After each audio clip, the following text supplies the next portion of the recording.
नमस्कार जय Jagannath mama's kitchen को आपण मन को स्वागत।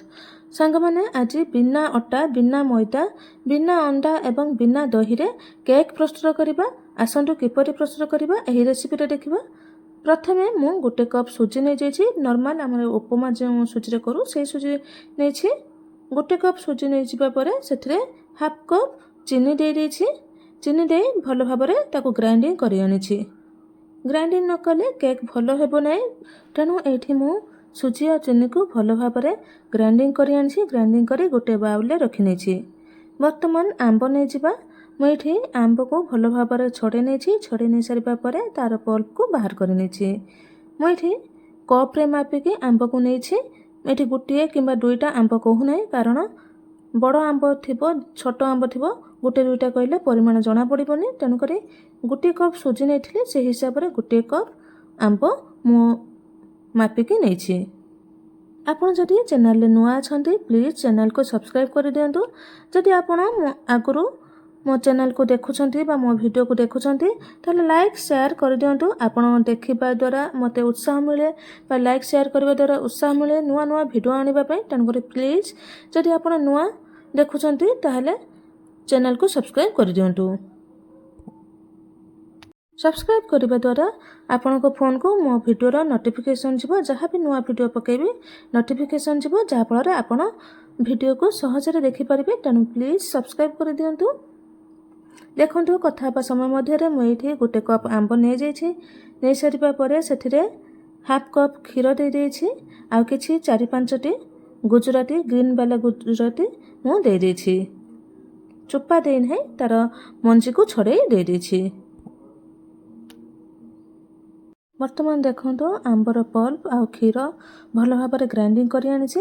वर्तमान ग्राइंडिंग करि रखिथिबा सुजी रे एही आंबर बैटर को मिसै नबा। देखंतु मु जेउ परे गोटे डायरेक्शन ले मिसै नउछि, आपण सही परे गोटे डायरेक्शन ले मिसै नबे। वर्तमान किछि भी पानी देबे नाही। सही आंब पल्प रे आपण सुजी को भलो भाबरे मिसै नेबे। आंब सुजी मिसै सारिबा परे जति बैटर टे थिक लागे ताहले आपण अल्प किछि खीर दे परिबे। खीर दे भलो भाबरे मिसै नेबे। देखंतु एठी बैटर टे टिके थिक लागुछि। सुजी मध्य किछि समय रखि देले फुली जिवो। तन करे आउ अल्प किछि मु एठी खीर दे देछि। देखंतु एठी ग्राइंडिंग जार रे किछि बैटर थिला। सेही ग्राइंडिंग जार रे अल्प किछि टिके खीर दे दे भलो भाबरे मिसै दे बैटर रे बा केक बैटर रे मु मिसै नेछि। एही परे आपण अल्प खीर दे मिसै नेबे। मिसै सारिबा परे किछि समय पे रेस्ट छाडी देबे। एठी देखंतु केक रो बैटर को सही परे गुटे डायरेक्शन ले भलो भाबरे मिसै नेछि। मिसै सारिबा परे गुटे प्लेट घुडे नेछि। घुडे दे 15-20 मिनिट रेस्ट छाडी देछि। सेही समय मध्य रे आउ बाकी थिबा काम को करि नबा। एठी मु किछि टूटी फुटी नै जेछि। आपण चाहिले टूटी फुटी नै परिबे नले स्किप कर परिबे, किंतु टूटी फुटी दबा द्वारा केक बहुत टेस्ट लागि थाए आ बढ़िया मध्य देखा जाय। तेणु करी मु एठी किछि टूटी फुटी नेछि। टूटी फुटी रे किछि सुखिला आटा मिसै नेछि। अल्प टिके सुखिला आटा मिसै नेछि जेमति टूटी फुटी सुखिला लागिबो। एमती नॉर्मल दे देले कोन हबो ना केक रो तळे बसि जे। तेणु करी अल्प किछि आटा मिसै नेबे टूटी फुटी रे। आ किछि मु एठी ड्राई फ्रूट्स नै जेछि। पिस्ता नै जेछि, काजू नै जेछि, आलमंड नै जेछि। आपनकर पसंद हिसाब रे आपण ड्राई फ्रूट्स नै परिबे नहले स्किप कर परिबे। किंतु ड्राई फ्रूट्स दबा द्वारा केक रो टेस्ट बढ़ी जाय थाए। तेणु करी आपण चाहिले ड्राई फ्रूट्स दे परिबे नहले स्किप कर परिबे। वर्तमान देखंतु सब जाक ड्राई फ्रूट्स मु काटि नै छी। वर्तमान बैटर देखि नबा। बैटर देखंतु कते बढ़िया भाबरे थिकनेस पळे आसी छै। वर्तमान एही बैटर रे केक बैटर रे किछि टूटी फुटी मिसै नबा। आ किछि काटि रखिथिबा ड्राई फ्रूट्स को मिसै नबा। अल्प किछि ड्राई फ्रूट्स मिसै छै। आ किछि ड्राई फ्रूट्स मु रखि नै छी ऊपर गार्निशिंग करिया पय। टूटी फुटी आ किछि ड्राई फ्रूट्स दे सारिबा परे मु एठिरे 50 ml हेबो घियो ऐड करनि छी। आपण चाहिले घियो ऐड करि परिबे नहले रिफाइन ऑयल ऐड करि परिबे। टूटी फुटी ड्राई फ्रूट्स घियो दे सारिबा परे केक रो बैटर को भलो भाबरे गुटे डायरेक्शन रे गुळे नबा। गुळे सारिबा परे मु एठी गुटे पुराना कढ़ई नै जेछि।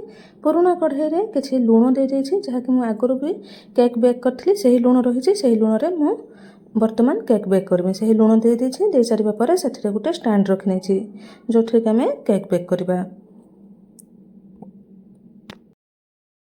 बर्तमान केक बेटर गोटे टीस्पून बेकिंग पाउडर पकई नवा मुझे बेकिंग सोडा दे ना बेकिंग पाउडर देछि बेकिंग पाउडर दे अल्प किसी से क्षीर दे देछि 1 2 चामच क्षीर कि पानी दे पारे दे सारा पर देखिए आपणकर बेकिंग पाउडर भल भाव एक्टिवेट हो भल भाव बेटर को गुड़े ने गुड़े सारा पर देखो ये बेसी समय गुड़े ना जी समय लगे आपणकर बेकिंग पाउडर गुड़े होगापाई मिसी जावाई से समय गुड़े बेसी जमा भी गुड़े ना गुड़े सारा पर बर्तमान आम केक टिन देदेबा केक टिन बा केक फ्रेम रे दबा पूर्व केक को केक टिन बा केक फ्रेम को भल भाव में ऑयल ग्रीस करनबा तापर बेकिंग पेपर देदेबा जदि आपन बेकिंग पेपर नहीं आपन नॉर्मल पेपर रे टिके ऑयल लगे नेबे आपन बेकिंग पेपर रो काम देबो पेपर दे सारिबा परे सेथिरे बेटर को ढाଳି नबा ढाଳି सारला परे टिके डीप करनबा करबा द्वारा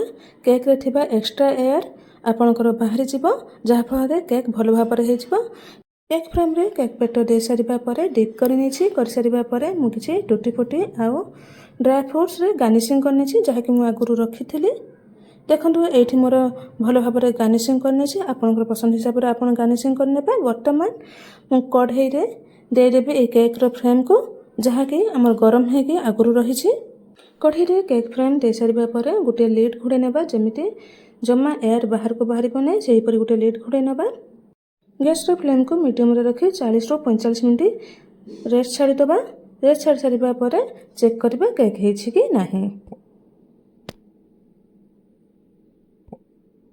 एठी हमर 45 मिनट हो जाइए देखो मु केक चेक कर नौछि देखो नाइफ को केक भितर पुरेबा बेल को जमा भी नाइफ रे केक जमा लागुन है तेणु हमर केक टी बढ़िया भाव में हो जाइए बर्तमान केक को बाहर कर आनिबा गैस रो एठी देखो मु केक को बाहर कर आनी बर्तमान 1 घंटा पूरा रेस्ट छाड़ीदेवे ठंडा होगापाई केक को गरम थिबा अवस्था केक बाहर कले केक भांगी जापे तेणुक ठंडा होगा पर्यंत वेट करेंगे ठंडा हो सारा पर आपड़ केक को डिमोल्ड करेंगे ये देखूँ मु किंतु बेसी समय रही पारि नथिली 40-45 मिनट मध्य मु केक को डिमोल्ड कर नहीं केक तो भल भाव में बाहरी जाइए देखूँ केक अल्प टिके गरम थिबारु देखो केक रे टिके क्रैक आसी अछि मोर टिके टाइम नथला तेणुक शीघ्र मु डिमोल्ड कर नहीं बर्तमान केक को काटी नबा देखो केते बढ़िया भाव में केक देखा जाउछि जदि एहीपरि घरे केक प्रस्तुत करि परिबे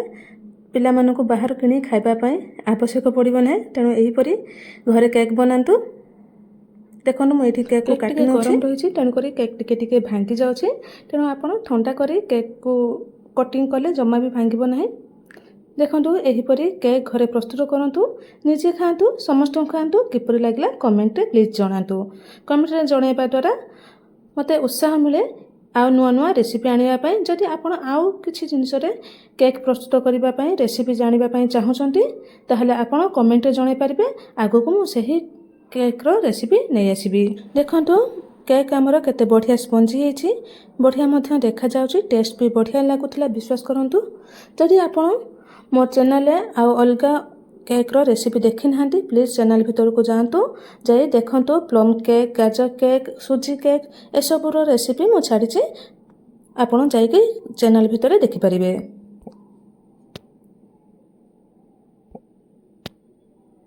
बर्तमान मार्केट रे प्रचुर मात्रा रे आंब मिलुछि घर को आंब आणतु एहीपरि केक प्रस्तुत करंतु निजे खातु समस्त खुआंतु किपरि लागला कमेंट रे जणांतु रेसिपी भल लगी लाइक शेयर सब्सक्राइब करेंगे फेसबुक पेज रू देखुले निहाती फॉलो करदेवे रहुछि धन्यवाद जय जगन्नाथ पुणी थरे देखा आउ एक नुआ रेसिपी से पर्यंत रहुछि टिल देन बाय बाय।